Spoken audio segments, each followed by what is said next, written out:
सवाल यह है कि आखिरकार छात्र अब जेएसएससी सीजीएल एग्जाम को कैंसिल करने की मांग क्यों कर रहे हैं।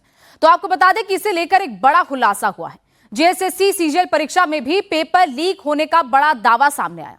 सूत्रों के मुताबिक जेपीएससी धांधली में गिरफ्तार टीडीपीएल के मैनेजर अभय तिवारी ने सीआईडी पूछताछ में चौंकाने वाला खुलासा किया। अभय तिवारी के मुताबिक सितंबर 2024 में जो जेएसएससी सीजीएल परीक्षा का हुई थी उसका भी पेपर लीक हुआ था। दावा यह भी है कि पेपर लीक के बाद अभ्यर्थियों को बोकारो ले जाकर उनको प्रश्नोत्तर बाकायदा रटवाए गए थे। सूत्रों के मुताबिक करीब 15 अभ्यर्थियों से 12 लाख रुपए लिए गए, यानी कि करीब 1 करोड़ 80 लाख रुपए की वसूली किए जाने का भी दावा किया जा रहा है। पूछताछ में अभय तिवारी ने करीब 65 सवाल अभ्यर्थियों को रटवाए जाने की बात स्वीकार की। अभय तिवारी के मुताबिक बोकारो में एक व्यक्ति के घर करीब 45 अभ्यर्थियों को ले जाकर सवालों के उत्तर रटवाए गए थे और यही वजह है कि अभय तिवारी के इस बयान के बाद ही अब छात्र ये मांग कर रहे हैं कि जेएसएससी सीजीएल की परीक्षा को भी कैंसिल किया जाए।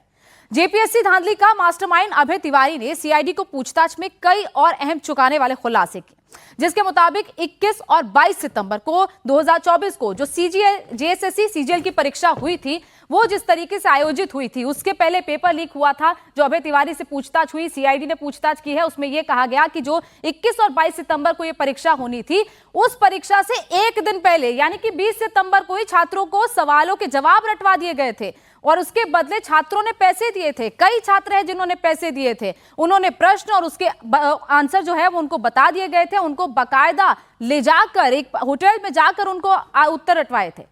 अभय तिवारी के मुताबिक 20 सितंबर को बोकारो में एक व्यक्ति के घर पर करीब 45 अभ्यर्थियों को ले जाया गया। बोकारो में 45 अभ्यर्थियों को ले जाया गया और उसके बाद उनसे 12 लाख रुपए लिए गए थे। सोचिए, एक छात्र से 12 लाख रुपए लिए गए थे, 15 छात्रों से 12 लाख यानी कि लगभग 1 करोड़ 80 लाख रुपए छात्रों से वसूले गए थे। और उसके बाद कई ऐसे छात्र हैं जिन्होंने क्वालिफाई भी किया, वो भी आपको आगे बताएंगे।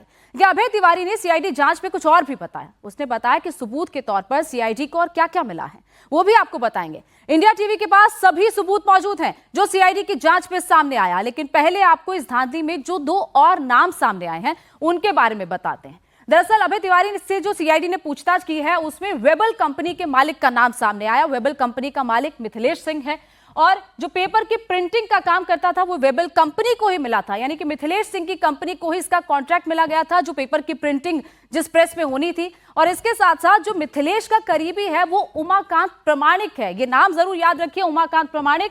और ये जो मिथिलेश और उमाकांत के संपर्क में अभय तिवारी था, यानी कि पूरा ट्रायंगल अगर कहें इन तीनों का बना हुआ था, जिसमें मिथिलेश सिंह है, उसका करीबी उमाकांत प्रमाणिक है और इन दोनों का जानकार, इन दोनों के संपर्क में अभय तिवारी था जो इस पूरे मामले में यानी कि पेपर लीक के मामले में विवादों के घेरे में घिरा हुआ है। और उमाकांत प्रमाणिक खूंटी जिले का रहने वाला है। मिथिलेश सिंह का वो करीबी और सहयोगी कहा जाता है। मिथिलेश सिंह की वेबल कंपनी के प्रिंटिंग प्रेस में ही इन प्रश्नों की छपाई होती थी।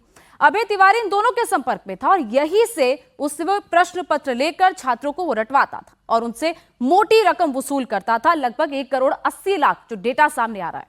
और इतना ही नहीं, अभय तिवारी खुद जेएसएससी सीजीएल एग्जाम में पास कर सरकारी नौकरी उसने पाई है। उसने अपने भाई अक्षय तिवारी को भी पास करवाया, उसकी पत्नी सुषमा तिवारी को भी, उसका भी सिलेक्शन करवाया। तो ये बार बार अभय तिवारी पर जो आरोप लग रहे थे, अब उनके खुलासे किस तरीके से हो रहे हैं कि उसने अपने भाई को नौकरी दिलवाई, भाई का चयन करवाया और इसके साथ साथ उसकी पत्नी यानी कि सुषमा कुमारी, उसका भी सिलेक्शन करवाया।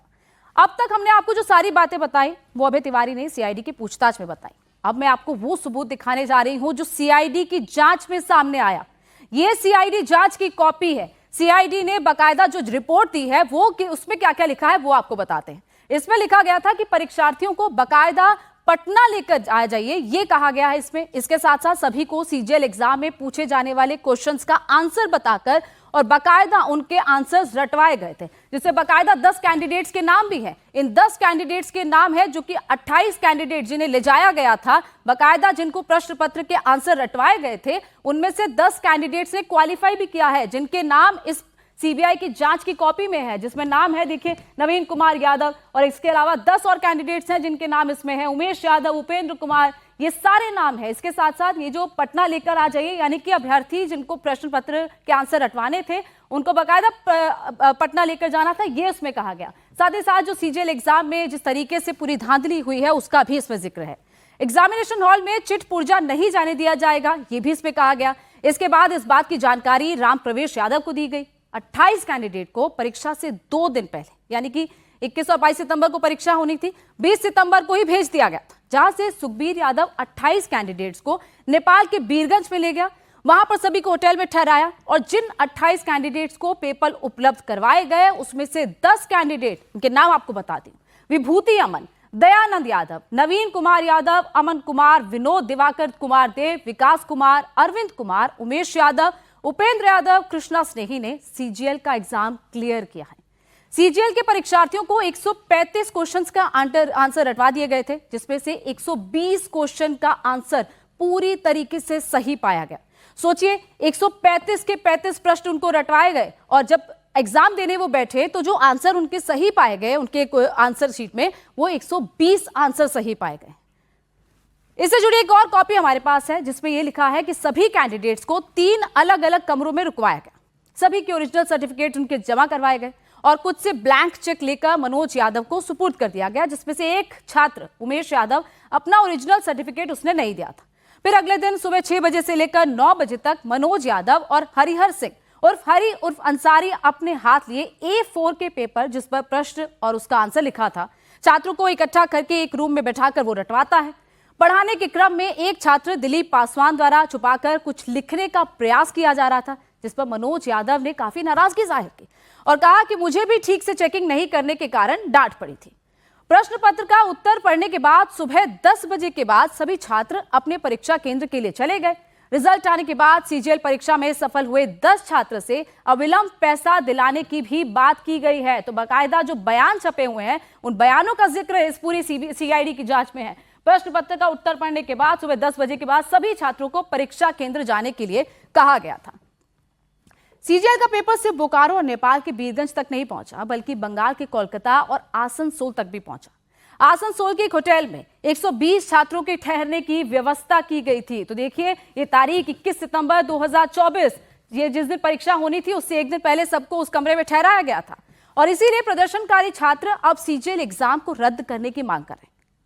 उनका यह कहना है कि जब तक उनकी डिमांड नहीं मानी जाती तब तक वो आंदोलन पर बैठे रहेंगे।